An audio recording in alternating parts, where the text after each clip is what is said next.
Good afternoon. Welcome to the Hudson Institute. Thank you for joining us today. My name is Michael Sobolik. I'm a senior fellow here at Hudson, and I'm glad to be with you for this important conversation with distinguished members of the U.S. House of Representatives.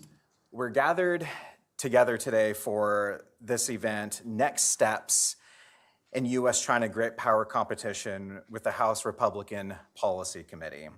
And we have with us, who will be joining us in just a moment, Representative Joe Wilson from South Carolina's 2nd Congressional District, which my wife is from North Carolina, but today and only today will I say that South Carolina is the superior of our two Carolinas. And also Representative Troy Downing from the 2nd Congressional District of Montana. When the Republican Policy Committee staff reached out to Hudson and inquired about partnering for this event, I did a little bit of digging into RPC's history, and we're talking today about what many are calling this new Cold War that the United States is locked in with the Chinese Communist Party. The Republican Policy Committee was founded in 1949, in the early years of America's first Cold War, then with the Soviet Union. It remained central in the House's efforts to win that conflict with the Soviet Union. RPC raised concerns about America's capability shortfalls in the military domain. It worked to shine a light on Soviet malign influence within the United States, and it supported President Reagan's peace through strength foreign policy that ultimately brought the first Cold War to a favorable conclusion. Now today, as the United States faces another dangerous adversary, the Chinese Communist Party, America needs that same clarity of vision and resolve that institutions like the RPC have brought consistently. RPC is vital not just for the strategic value, but it also serves a core legislative function within Congress. It helps the body fulfill its Article I constitutional role. Of course, the president has the energy in our system as the primary foreign policy leader and actor in the United States. But Congress also has a vital role to play, and I'm not just saying that as a former Senate staffer. It's true, it really is. From oversight and legislating to controlling and calibrating the purse strings of government, Capitol Hill has always been vital to shape a thoughtful and consistent and strategic foreign policy that maximizes American power and defends our liberty. So we have a lot of ground to cover today, thanks in large part to the Chinese Communist Party and their multi-front political warfare campaign that they're waging against Americans. You can look at fentanyl, you can look at TikTok, you can look at their hammerlock on rare earth mineral supply chains.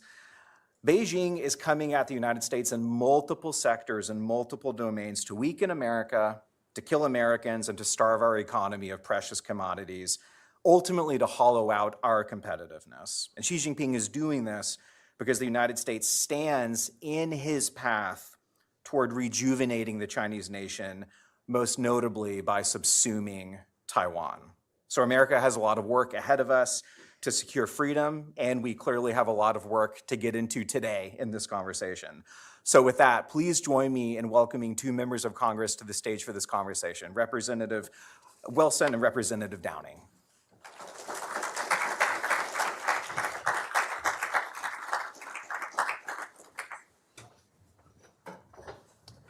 Thank you. Thank you. My honor to be with you. Thank you. Thank you so much. Representative Wilson, yes, start the conversation with you. Welcome back to Hudson. You were here not that long ago. It's always great to have you, sir. Well, hey, I appreciate Hudson, and I also appreciate that our former governor, Governor Nikki Haley, now is associated with Hudson, and I want to express sympathy.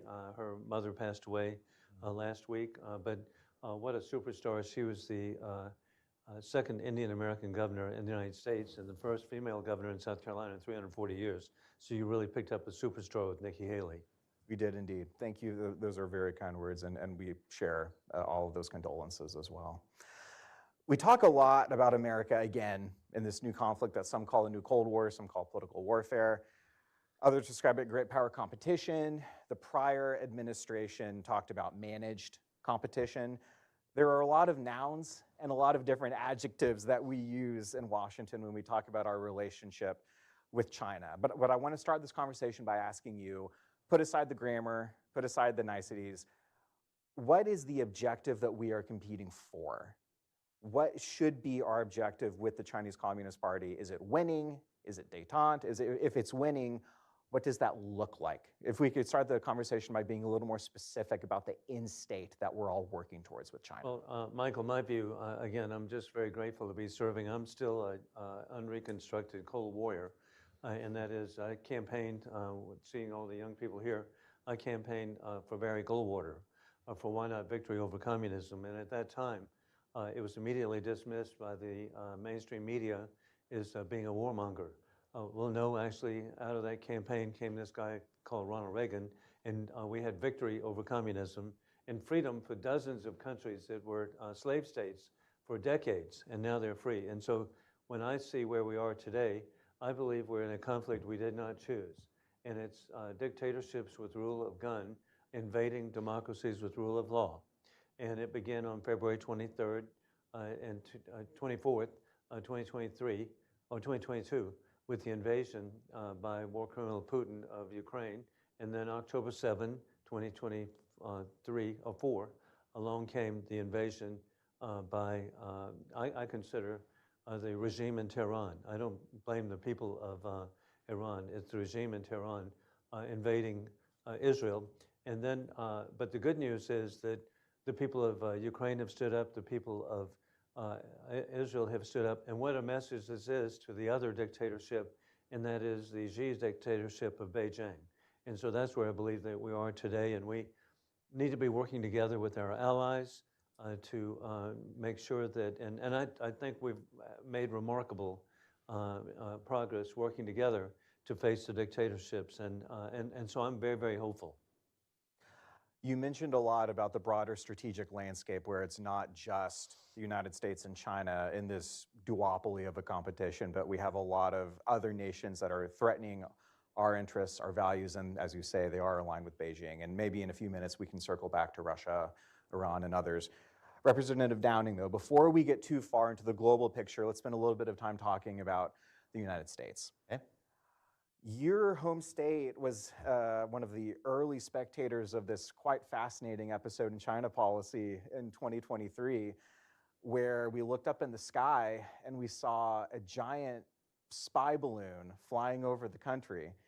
And in this disaggregated age that we all live in, where we're staring at our screens, it was this kind of shared American moment when we all kind of put our, I guess if you were in the flight route of the balloon, you literally put your phone down and you looked up in the sky and it was there. Right. And it was this tangible moment, tangible evidence of what the Chinese Communist Party was trying to do, not just with violating our sovereignty, but collecting information about our country. And I'm asking you this because the flight path flew over a very critical military base that I believe happens to be in your congressional district. Malmstrom, yep. So could you talk to us about how you perceive that spy balloon and what the lessons you took away about what China is willing to do from it? Well, first of all, and not to take too many jabs here, but I think it was an incredible failure of the previous administration to not know until that was over Montana. I mean, that had been over Alaska, it had been over United States territory for quite a while, and the only reason we know about it is there was a photographer in Billings, Montana, who happened to spot it and happened to get a picture of it. I mean, none of us would probably be talking about that right now if that would not have happened. And talk about a failure in our protection systems. I mean, that demonstrates that right now. The threats, I mean, China, they're constantly probing the fence. What can you get away with? What can you do to get deeper and deeper and see if there's going to be a response? And a lot of folks are saying, well, who cares? There's satellites that can take picture, but the SIGINT, the signal intelligence, picking up what's happening and closer surveillance of that, is an incredible risk to the United States. Malmstrom Air Force Base, I mean, that's part of the triad. That's, it's been, on alert for 62 years, preventing global nuclear war. I mean, that is our deterrence. And the fact that they're probing that fence and looking to see what's happening there with a closer look, and not just visually, but gathering signal intelligence and everything else they're doing, I think a couple of things. It shows, how bold the Chinese would be. I mean, most nations would be a little timid about having such a direct assault on, a superpower. I think that that's a very, very bold action, and the fact that they did that shows that they're going to continue to probe that fence, and I think we need to take that very, very seriously. And personally, I don't know if the previous administration knew about it and didn't tell us about it, or just didn't know about it, but either one is a bad answer. And personally, I think there should have been a strong signal when that happened of taking that thing down and making sure that there were some kind of repercussions, understanding that we're not going to tolerate that. Quick follow-up question on that, actually. It's hard to talk about Malmstrom Air Force Base and our nuclear capability without commenting on what China is doing in the nuclear domain. Yeah.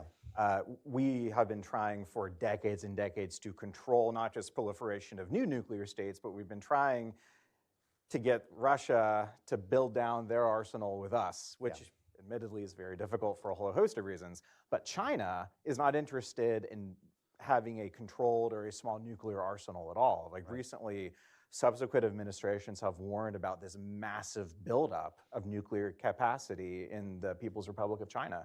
So maybe a quick follow-up before we move on from spy balloon. The nuclear domain is emerging as an increasingly dangerous one with the US and China. What should our policymakers be thinking about with our own deterrent posture? Well, first of all, I know there's been some sentiment on whether we really need the triad. Sure. And I'm a firm believer that we do. And the way that that's set up to make sure that it takes just such an excessive amount of force to be able to disable it that nobody would ever even make that attempt. To your point, if they build up a stockpile to the point where they can, I think we need to figure out what we can do to curb that. But I think it's incredibly important. People talk about what we're doing with the air and sea-based part of the triad, and that's great, but we need all three. And the reason, Malmstrom, the Minuteman, Malmstrom's been on alert since 1962. It's really interesting to think about that. There's been missileers down 100 feet underground manning that for 60-something years, which is really incredible. And I think about those people down there spending all that time in training, hoping they never have to do their job. But we need to understand this is not something to assault. This is something to deter. And I really believe that the reason that we haven't had any major events since the first one is because we have that deterrent. And it's not just sea-based, it's not just air-based, it's land-based as well, covering amount of area that is really, really difficult for any adversary to hit, really based on the number of weapons they have. If you got enough, that might be more of a threat. And so we need to be very focused on that and figure out what kind of diplomacy or sticks or carrots we can use to make sure that that doesn't continue to grow, because it's not just in our interest, it's in the global interest. Representative Wilson. I have to point out there was a South Carolina association with the spy balloon, which actually is even more inconceivable, and that is the spy balloon really began over Guam, over Anderson Air Force Base, and I know that Congressman Jim Moylan of Guam was offended. And then it went over Montana, and our colleague Congressman Zinke, Ryan Zinke, was offended, okay? But it actually landed, was shot down in front of Congressman Russell Fry's home at Surfside Beach in South Carolina. And so the prior administration, and the congressman's being nice about the prior administration, but it was total, utter incompetence that you would have such a spy balloon. And I always like to point out to Congressman Zinke, I was counting on it being shot down over Montana, and then they would have a historic site to charge admission, okay? But I mean, how silly to allow, and indeed, going across South Carolina, it was over Shaw Air Force Base, Fort Jackson, the Army training facilities, and over again, the incompetence. And we've, thank goodness we have with Donald Trump, a president who would not allow that to happen. I'm confident the moment it left Anderson Air Force Base over the Pacific, it would be down. And so what a time in history, what a change in history, beneficial, I think, for the American people. Yeah, no, definitely. And I got to say that for the record, I volunteered to shoot it down myself, but nobody. Hey, everybody in Montana was out there. Okay, so this we got plenty of dirt for it to land in. But, yeah, historic sites. I wish they would have taken you up on that. But yeah, no, but it's interesting talking about the change in administrations, and I know we're talking about China right now, but I got to tell you, the fact that we could fly a mission halfway around the world, enter into enemy airspace without being detected, without any of their anti-aircraft weapons or any of their surveillance detecting, put bombs in pickle barrels, get out, and have the Ayatollah find out by a tweet from the president. I mean, God bless America. That shows American strength right there, and I think that is part of that path to peace through strength, showing the world what we can do. This is an incredibly important point that I actually want to tug on that thread a little bit. One of the biggest reasons our B-2 bombers were able to conduct a mission like that with the relative ease of Operation Midnight Hammer was because of our allies in Israel and the way that they degraded the Iranian air defenses and missile launchers. And the story behind that is insane. Yeah. Like pre-positioned Israeli assets, drones, and payloads were in Iranian territory. And then they activated them inside of Iranian sovereign territory and took out those assets. And obviously the aerial bombing campaign helped as well. But it was this incredible example of, number one, allies and partners being valuable, but number two, that kind of insidious sabotage is great in warfare if your friends are doing it. Right. But the Chinese Communist Party is pre-positioning those assets all throughout America. Right. Whether it's our solar panel components that connect our solar power to the grid, those inverters, many of them are made by China in the entire country. You also talk about DJI drones, which are completely manufactured by China. They're very cheap. Local law enforcement loves them. But subsequent administrations have warned that it presents an espionage threat to our critical infrastructure that Beijing could leverage in a moment of crisis. So as I look at what's happening in this incredible example of American strength in the Middle East, I also look back here to our home and see our exposure to Chinese technology, and I think, what do we need to be doing to insulate ourselves to make sure they can't exploit us? I think that's an incredible problem. I mean, and we're just kind of getting to the surface on this. I mean, in Montana, we have restrictions and statute on Chinese-owned property, and where we're producing food or near critical infrastructure, and I think that's one part of it. But the other part that you had mentioned is, are we prepared for that next version of warfare? I mean, I've gone to war for this country. I've seen what it looks like in a conventional sense. And I've also been to the front lines in Ukraine and seen a totally different way of fighting wars. And I think about how they're doing that with these mass-produced drones that it's really incredible to see. You see a swarm of drones take out a Russian naval ship. You would have never thought that could happen. It's just crazy to watch this stuff. And I think about, the traditional U.S., 10-year, $30 billion mil-spec project for some great super weapon. But what are we doing about mass-produced? How are we going to fight that warfare? And I look at the LIMFACs and our ability to rapidly manufacture, that type of a weapon, that's not a mil-spec, that's, fast, quickly manufactured and inexpensive, relatively inexpensive. And I look at what's happening like in Ukraine. I mean, the LIMFAC is Chinese manufacturing. So what are we doing to make sure that we can compete in that next part, where the answer to every problem is not a $10 billion mil-spec 10-year project. How do we compete with mass-produced cheap stuff to counteract how warfare is changing in front of our eyes right now? And that's something that I think about a lot. I see you anxious to answer. Well, no, hey, I'm just anxious to point out that indeed our allies have done well. Indeed, with the capabilities of Israel to pre-place drones to destroy the anti-aircraft capability, but also, hey, how incredible what occurred with the people of Ukraine. They pre-positioned drones at Russian bases and destroyed 40% of the former Soviet bomber fleet. So we've got to be ever vigilant, and that's why we need good new people in Congress to be here to indeed address these issues, because it's a new world. And as we're dealing with drones, 39, I call them 3995 drones, and we had to send up a $2 million missile to shoot it down. We've got to do better than that. And so, and I'm confident with Secretary Pete Hegseth, we've got people in place who understand that, and we will be able to address. But one thing I just want to add on, kind of backing up a little bit, something that you said, is the story that you gave really underlines the importance of supporting our biggest ally in the Middle East and making sure that they have the support. Not just for their own survival, but obviously, helping us as well. So I think that gets lost in the conversation sometime. But it's incredibly important that we continue to support.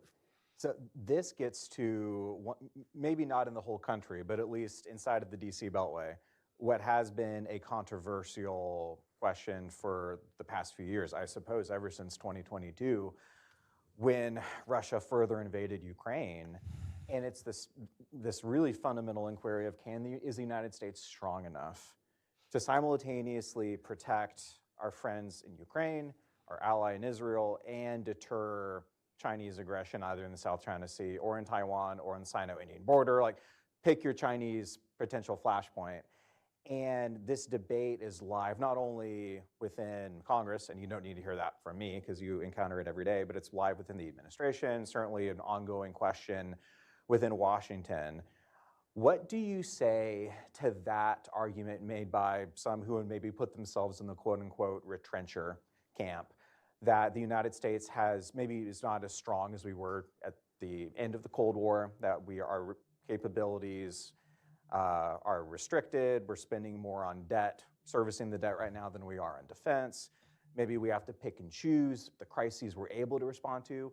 How do you interpret that argument and how do you respond to it? Well, I'm really grateful. I think you're being nice. Retrencher, these are isolationists, and somehow they don't understand what a small world it is. You can have hypersonic missiles within seconds virtually come across the Atlantic to hit the United States. But putting that in perspective, we can do all. And there's no question that we can do all. And we need to do all, but it's not alone. And that's why Donald Trump has been so important. And that is that he understood that we need to have our NATO allies. It was, hey, the American media, God bless their heart, 93% Democrat, God bless them. Anyway, they said he was against NATO. He was not against NATO. He was with the Secretary General today. And from the beginning, as a member of the NATO Parliamentary Assembly and chairman of the Helsinki Commission, I know what he wanted was NATO to come up with 2%. And now it's up 5%. And then people say, well, it can't be done. Well, now Chancellor Merz has said 5%. And the country that was most concerning to all of us of not doing their part was Germany, but they are. And now all of our allies are coming up with 5%, and they've got countries like Lithuania and Poland, 6%. Over and over again, we can do all, and it's not alone. We work with our allies, and then, gosh, the allies that we have of Israel, how capable we see. We don't have to send troops there. Indeed, with the capabilities that Israel has, they can address. And then there's a ripple effect, and it's called the destruction of the Chinese influence in the Middle East, beginning with the Assad dictatorship last December, fleeing to Moscow. And so now that the new Al-Hara government is going to be pro-American, and the Chinese, Iranian, and Russian influence is being removed. And so hey, we've got a new government in Lebanon. It's exciting to see changes that are coming. And then I'm hopeful and truly believe the people of Iran understand they can do better. And I know they can do better. And with sanctions that President Trump will be placing just over and over again. And hey, we need to understand too that 90% of the Iranian oil is sold or given sweetheart deals to the Chinese Communist Party. Okay, so over and over again, there's a ripple effect occurring. It's called peace through strength. And thank God for Ronald Reagan. He taught us this. And so we can do all. And but it's not alone. Our allies, and hey, the people of Ukraine, I was there in December before the invasion, and the whole planning was for resistance and guerrilla warfare. Little did they know that they could actually stop the mighty Soviet, Putin army, and successfully and still exist. Because, hey, Putin had told his troops to take dress uniforms so they could be prepared for the welcome parade when they get to Kyiv. Well, that didn't happen. They were welcomed, but not by flowers. And so over and over again, our allies can make a difference, the frontline allies of Ukraine and Israel, and then the backup, the different countries. And we see success of the Abraham Accords, how incredible that is, and then the backup of Turkey assisting, and also Saudi Arabia backing up the efforts in Syria. Over and over again, with the leadership of Donald Trump, not the slow walking. The prior administration, we tried to be bipartisan working with them, except for one thing. Everything was slow walking. They didn't want to offend Putin, and they certainly didn't want to offend Khomeini. And And so it was slow walking. And so today, and it should be bipartisan, we're working substantially together to address all issues. And then all of it is a deterrence to the Chinese Communist Party. Success and the unintended consequence that Putin has found out of Finland and Sweden being part of NATO. Good gosh, that's inconceivable, at much less than 5%. And so over and over again, and then to see the unintended consequence of the destruction of the nuclear capability, it has been obliterated in Iran.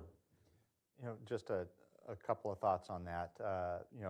I don't disagree with my colleague that we can do a lot. I think that we need to be very selective on how we do that. I don't think we should be involved in regime changes, but I think we should be sending messages like we just did, getting people to the table. And Iran is notorious for being really good negotiators. In other words, being able to drag something out forever until they continue doing what they were doing in the back room. And I think that what happened is going to change that. So one of the things I want to point out that was talked about a little bit on uniforms and go fight their war. So you see that dragging on and on. And so that was something that underlined their lack of capability.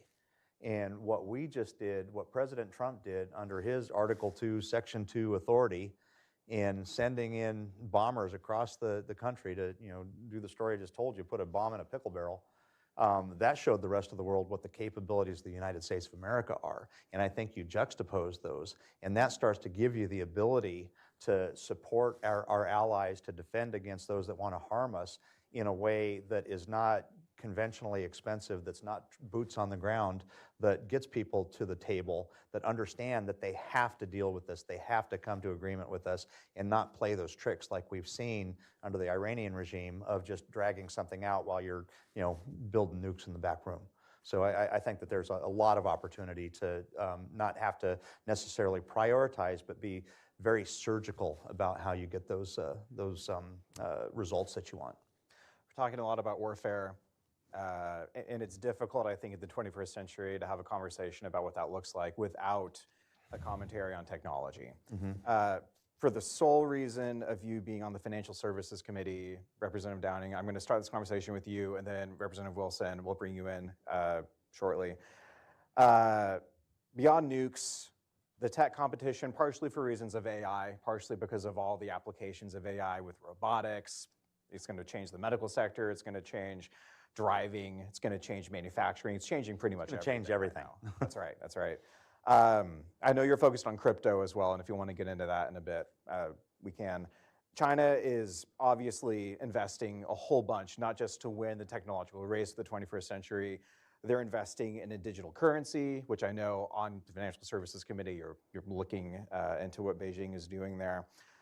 How do we deal in the digital domain with a high-tech Marxist-Leninist regime, where it's this old ideology that we have this familiar, and obviously CCP is not completely equivalent with the Soviet Union, and yet it's a Marxist-Leninist regime, which is an old ideology, but they are angling to win the most cutting-edge technology in this century at Americans' expense. Yeah. How do you think through that problem set for the United States? Well, I mean, this is a big topic. We could spend the whole day on this one topic. Yes. I think this is really our modern day arms race, or this is our modern day race to the moon. I mean, this is the big race right now. Mm-hmm. And what is happening right now, first of all, to peel a couple of the, because you covered a couple of different topics there. First of all, the centralized digital currency that the Chinese want completely makes sense in a Marxist, communist, authoritarian government. You want to be able to track what your people are doing. And that's why most of the people, if not all of them, on my side of the aisle are opposed to a central bank digital currency, because we don't want to be tracked. We like to have our anonymity, our separation from government surveillance. But it completely makes sense why China would want to do that. On the digital currency space, I think that one of the things that was really hobbling the United States of America in the last administration is, under the Biden administration, Gary Gensler running the SEC, not given any clarity on how to do a digital currency offering, whether it was a security and pass the Howey test, whether it was a commodity, how you dealt with that. And it just completely created this chaos in the system where nobody really knew how to build something within the confines. I mean, really, they did regulation through enforcement. They would not give you the rules. They would just come after you if they didn't like what you did, and it completely, disabled or created a dysfunctional environment in the United States of America. And that's why you saw innovation not happening in the United States. You saw some of this stuff happening offshore, like the 800-pound or the elephant in the room was FTX, and Sam Bankman-Fried did that in the Bahamas, and obviously that was one of the biggest failures that we've seen in recent history. So having a framework so that we can continue to innovate in the United States of America. The other part is on the artificial intelligence side. That is a huge race, and that has so many national security implications, economic implications. So just the way we do business, everything's going to change. Even talking about drone warfare, when we're talking about what's going on in Ukraine. I mean, right now, if you're using radio frequency, you can jam that signal, you can detect that signal. If you're using light, you can do that. If you're using AI that can just figure out what it wants to do, I mean, how do you stop that? That's a whole other issue. There's so many parts on what's happening in AI, and we need to make sure that the United States of America continues to be the innovators, continues to attract innovation here, and that we are as broad as we can in not regulating it to a point where you can't get anything done and you're incentivizing to do it elsewhere, but figure out what those reasonable sideboards are so you don't have another FTX. But one of the things that scares me most in that is, we need to figure out how we're going to power it. We need to figure out how we're going to generate the power to run the distributed ledgers, the blockchain, the digital currencies, the crypto, the artificial intelligence. All this is going to require incredible data centers that have an incredible need for power. And everybody's talking about generation. And I'll tell you, I'm a big fan of Chris Wright, the Secretary of Energy. He's a personal friend. I think he's dialed into what we need to do on the generation side. End of the day, though, you can't build a data center always next to the point of generation. We need to start building our distribution. We don't have the distribution to deal with it if we did have the power to do it. So we really need to start focusing on how we're generating and how we're transmitting so that we can be in that race, because the Chinese, they're not going to put any roadblocks.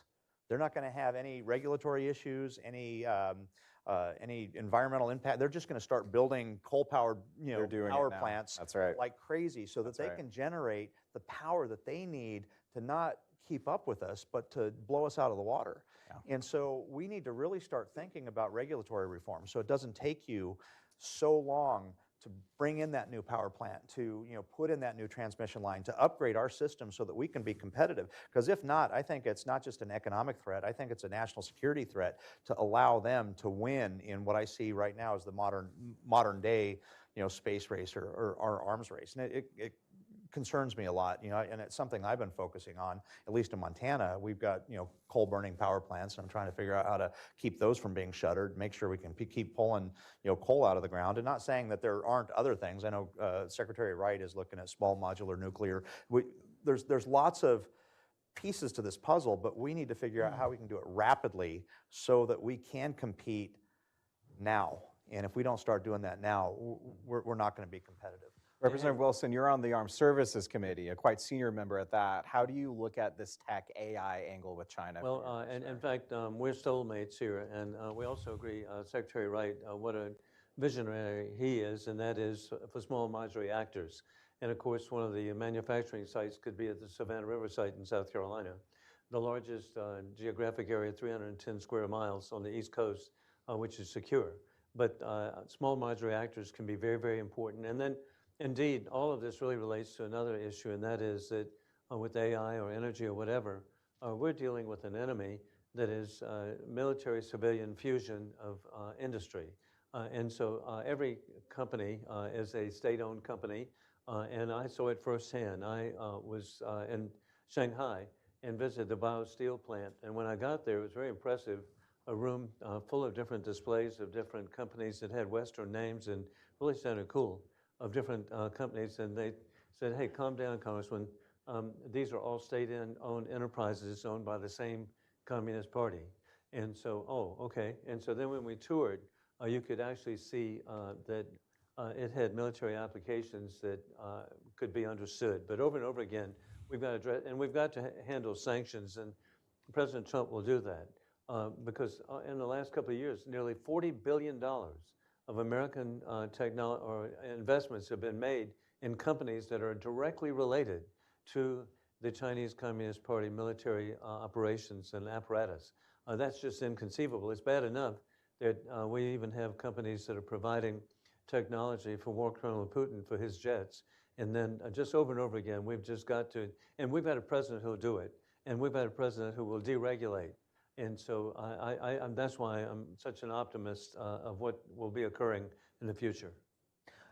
As we begin to wrap up this part of the conversation before we bring in the audience's questions, let's turn our gaze back to the United States right now. We have in this digital domain not only the concerns of how do we win this high-tech race so our companies can be competitive globally and beat out Chinese companies, we also have this concern over the information space within the United States. And I recall last year, and I suppose even the year before that, the topic du jour of US-China tech competition within our homeland has been TikTok. And the Congress last year passed by congressional standards incredibly quickly legislation that would require TikTok to divest from its Chinese parent company. Supreme Court unanimously upheld it. The enforcement of that law has been delayed repeatedly this year. Would love to hear how you view the best way to make sure that the American people are not exposed to the whims of an adversary where it's essentially the equivalent of the Soviet Union owning ABC or CBS during the prior Cold War. Where do you guys think TikTok is going? Well, I really am concerned because it's inconceivable that a totalitarian state would have such ability to control communications within our country and to have such impact on the young people of our country. And it can be step by step, and we see it with the United Front, which is a division of the Chinese Communist Party, which Mao Zedong has said it's his secret weapon to destroy democracy and establish Chinese communist world domination. And we see that over and over again as and Georgia, the Republic of Georgia, the efforts to actually take over the port there, the only Black Sea port that the Republic of Georgia has. And the Chinese Communist Party has come in and taken it. And so over and over again, we know their efforts, as I mentioned, thank God, that have been reversed in Syria. But we see their efforts in working in some Caribbean islands, of all things. And so you can see efforts made all over the world, the subversion of different different countries in Africa. So this has just got to be addressed. And we've got a president who'll do it. And Donald Trump understands that. And a way to do it, indeed, it's not with conflict, but it is with sanctions, enforceable sanctions, and identifying specific companies, and then the financier of the dictators of rule of gun are in Beijing, and so that's just got to be addressed. And I'm confident Donald Trump, and hey, good gosh, how fortunate we are. Marco Rubio, Secretary of State, who would imagine? You don't have to explain to Marco Rubio the dangers of communism. The reason he's in America is because of the dangers of communism, the conquest of Cuba. So over and over again, I'm very optimistic. You know, there's a couple of things that come to mind when talking about TikTok. I mean, you know, first and foremost, I'm always concerned about, you know, where that falls in with, you know, First Amendment rights. But with TikTok in particular, here you've got an application owned by a foreign adversary that wants to do us harm. And I'm sure every one of your kids has a TikTok account, and they are able to collect information from that. And that scared, you've got a foreign adversary that is getting a population of a country to voluntarily download an app so that they can get information. And that's only part of the problem. So that information, you know, it's going to be huge, but with, you know, in the AI race, you'll be able to parse that data pretty quickly and start to get useful information that can be, you know, used against us. But the other part that you mentioned is like, what if a foreign adversary owned, you know, ABC? Because that's the other thing, is their ability to influence the thoughts of people on that, and the way that they can use, again, AI to understand what kind of content they need to feed you to keep your eyeballs watching that. And they're very good at it. I mean, if you would have told somebody 10 years ago that you're going to sit there for 4 hours straight looking at videos of cats doing backflips, you'd say, no way.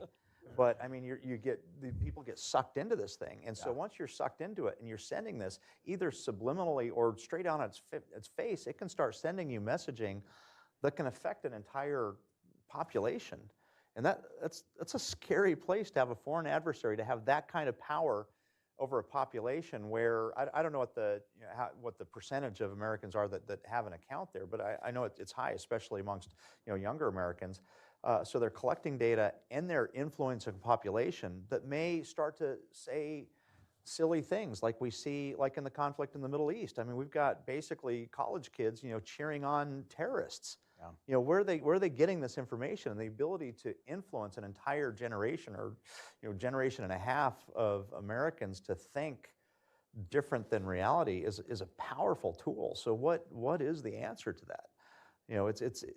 I think it's something that we need to see as it is, as a threat to the United States of America, and figure out what we need to do to combat that, because I think it's very dangerous.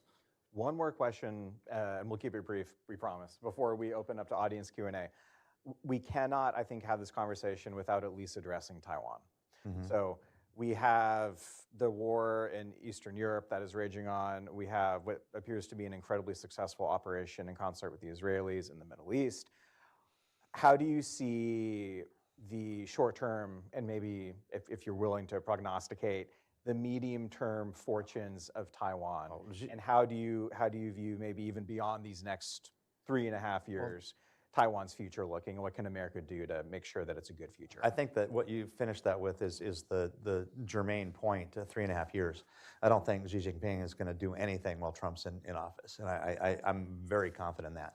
I'm not sure what administration follows Trump, but I know that. But one of the things that I worry about is the difference between China with most of the other folks that we're talking about is they're running a marathon, and a lot of other people are trying to run sprints. I mean, they're looking at reunification in 50 years.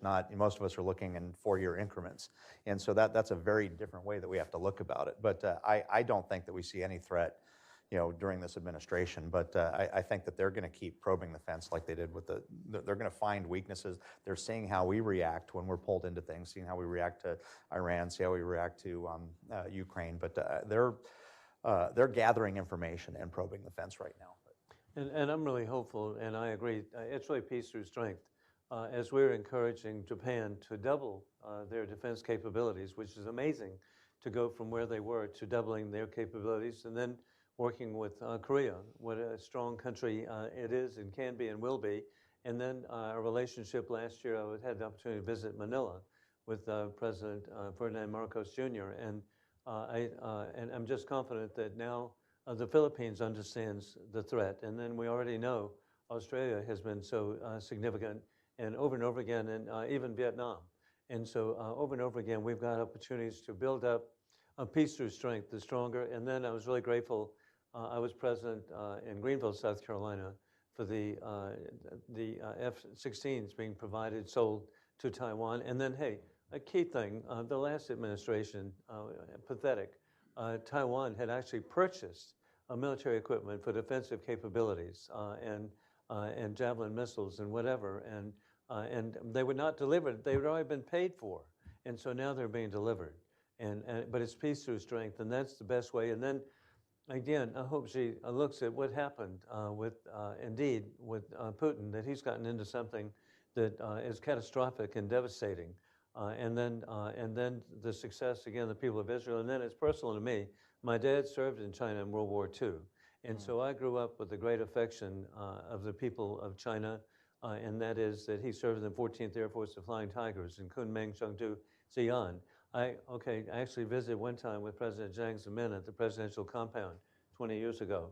And at that time, I just thought it was so obvious that we need to be working together, integrate our economies for mutual benefit. Well, that's not, their vision is world domination and dependency of countries around the world. And then our view of foreign policy is independence of countries around the world so they can be strong and on their own. So it's really been disappointing to me to see that, but keep in mind too, Chinese Communist Party military buildup is the largest military buildup in the history of the world. And it's just got to be addressed, and a way to do it is not America alone, but with all of our allies, and how important it is. We've got territories like Guam that are so critical. It's a permanently stationed aircraft carrier. And our facilities that we have at Camp Humphreys and Korea, and our facilities in Okinawa over and over again, and our allies, but it's peace through strength. As much as we covered, there's still much more that we did not, and I'm hoping that we can get some more topics here as we bring the audience in. So we'll have some interns who are running around with some microphones. If you could, when I call on you, just a few things that we ask for. Number one, please share your name, your affiliation, and then keep the question an actual question, and please keep it brief as well. All right. Hard questions go to him. That's right. No, the junior member, I mean, it's a freshman. Can you believe he's a freshman? It's amazing how intelligent he is. It's outstanding. I saw a hand in the very, very back right there. Thank you so much. Thank you for the very insightful thoughts on U.S. affairs towards China. So my question, which we might have forgot, I forgot to mention my name. My name is Ali. I have 6 years of research towards U.S.-China relations. So my question is about China's taking over Bagram's airbase in Afghanistan, which is not only more than billions of dollars of American assets and just an hour away from mainland China. So my question is, how does the United States, might bring an apparatus to recover from that maybe allegedly strategic failure? So that's my question. Thank you. Well, I distinctly remember, sadly, August 26, 2021, when President Biden was on television explaining that we were abandoning the people of Afghanistan and abandoning all of our efforts, and that he had been advised to do this by his military advisors. And then he added a phrase: we have letters backing up the appeasement and the capitulation in Afghanistan. And so that night, I sent the president a letter asking for copies of the letters. And every time in the Foreign Affairs Committee and Armed Services Committee, we would have a hearing on Afghanistan, I would give him another letter asking for copies of the letters. There were no letters. Sadly, and we, none of us are deranged. We don't hate Joe Biden, but he was not capable. And so what he did truly has put American security and the security of Central Asia at risk because of the abandonment of Bagram with all the equipment there. I mean, it's just inconceivable. And hey, and Donald Trump obviously initiated the first efforts to withdraw military forces from Afghanistan, but it was conditions-based. And I asked General Milley at one of the hearings, I said, hey, what was were the conditions met? And he said, not from day one. And then President Trump has made it very clear he would have never left Bagram Air Base. And then, of course, we had 13 young people murdered there in Kabul. And so immediately we lost 13 troops. But think of the loss of lives, inconceivable due to the weakness. And but back again to Bagram, it's inconceivable the weakness that Joe Biden exhibited, which I think encouraged war criminal Putin to do what he did, to encourage Khomeini to do what they've done, and then to encourage the military buildup by the Chinese Communist Party. But it's being addressed now, and with the big, beautiful bill, $150 billion. We're addressing the military capabilities of our country back again on broken records, called Ronald Reagan Peace Through Strength. I just want to comment really briefly on that. In my lifetime, in my opinion, nothing has put our servicemen and women more at risk than that botched withdrawal from Afghanistan. Abandoning our own people, abandoning the folks that helped us there, the interpreters, abandoning folks that now have lost faith that the United States of America is going to keep their word when they're in conflict, and using allies, friends, friendly forces to help us in there. I think that the Biden administration botched that not only, obviously harmed the tragic losses we've had with American lives and with, allied lives, but also to the morale of our servicemen and women, to future support in them being able to build those coalitions if we ever are on the ground again in another issue. And it brings me great pain to remember that and to think about it, because it was such a horrible, horrible thing. And to your point, to add insult to injury, just all of the equipment that we left there that is now up for grabs from further adversarial action. I think that is one of the worst things I've seen in my lifetime that has put our service members at risk in future conflicts. And it's personal to me. It's really, it was the worst foreign policy military decision in the history of the United States. And I recognize it because my youngest son served there as an engineer for a year in Afghanistan with my former National Guard unit, the 218th Mechanized Infantry Brigade. And then I relate to Iraq. My two oldest sons served in Iraq, and my third son served in Egypt. So I want to give all credit to my wife. We have 4 sons who have served our country, and so it's very personal to me, again, how important it is that we can encourage our young people to serve, and that's where we are today. Yeah. And with the obliteration of the nuclear capability of Iran, I just think that's so encouraging to our allies, to the young people of the United States who want to serve in the military, and then to our enemies. Yeah. And I mean, just to put a bow on that, I've served in Afghanistan, so it's very personal to me. And my belief is that President Biden wanted a headline of pulling out on the anniversary of September 11th and had no plan, didn't know what he was doing, completely botched it, and put us at risk. Other questions? Oh boy. See you right over here.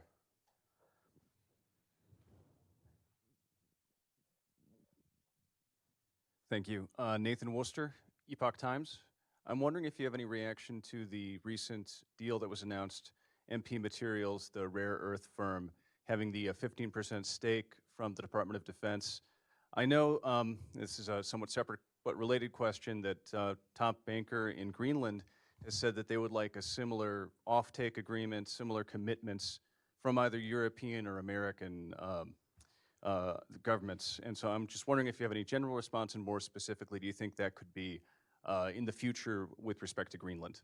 Well, I again, just have such faith back again with President Donald Trump, and also with the Secretary of State, Marco Rubio, and our Secretary of Defense, Pete Hegseth, over and over again, the National Security Advisor with John Ratcliffe. We've got good people who will be working and understanding how important the rare earths are. And that goes back again to Afghanistan, too.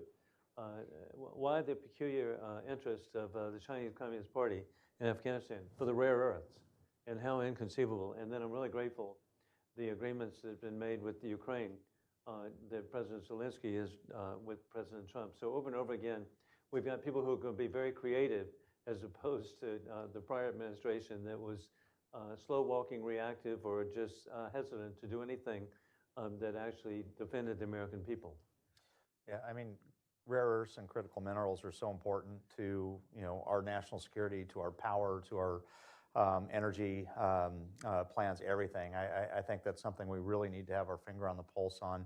And even on another side of that, Montana, my district is the only place in the United States that extracts platinum and palladium. We've actually got the only, platinum and palladium mines. So we look at that pretty closely.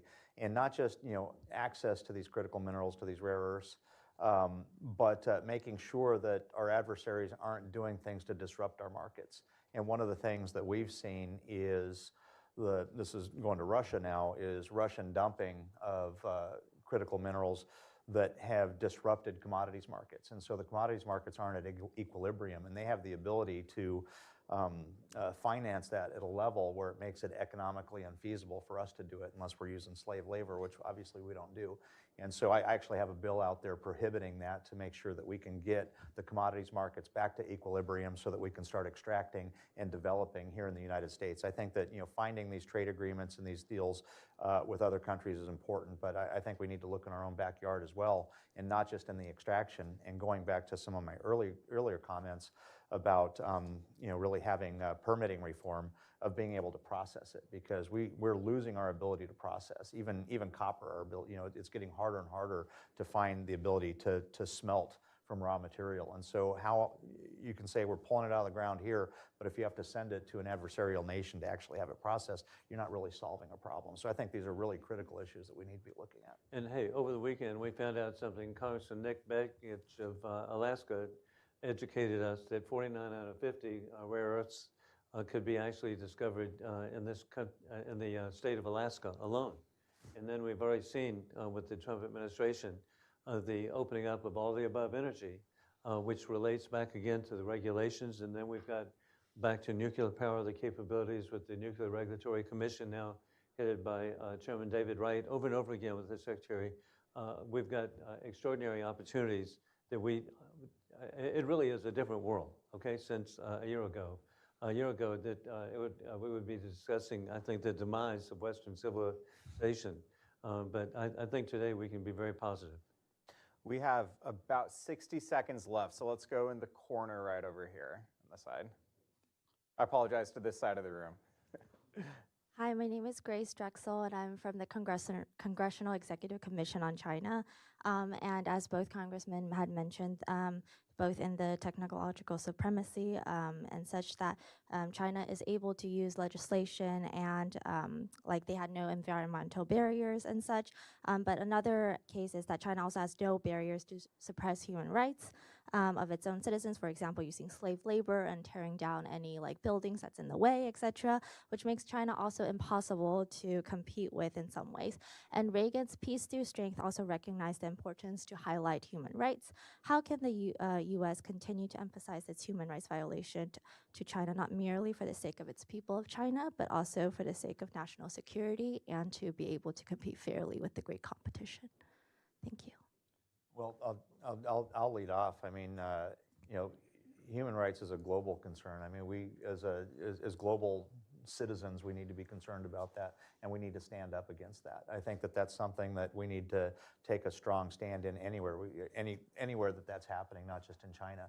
And we see how enticing that is, of having cheaper goods or cheaper raw materials that are basically being born on the blood of the unwilling. And I think that that's something that we need to be looking at and making sure that our importing, our trade laws and our our consumption is cognizant of that. In terms of China, that's a hard one, but it is a concern because it makes them unfairly competitive. And I think that we need to figure out how we can combat that so that you're not having children in sweatshops or children in mines or children doing things that they're not compensated for, that is below the quality that any human should tolerate.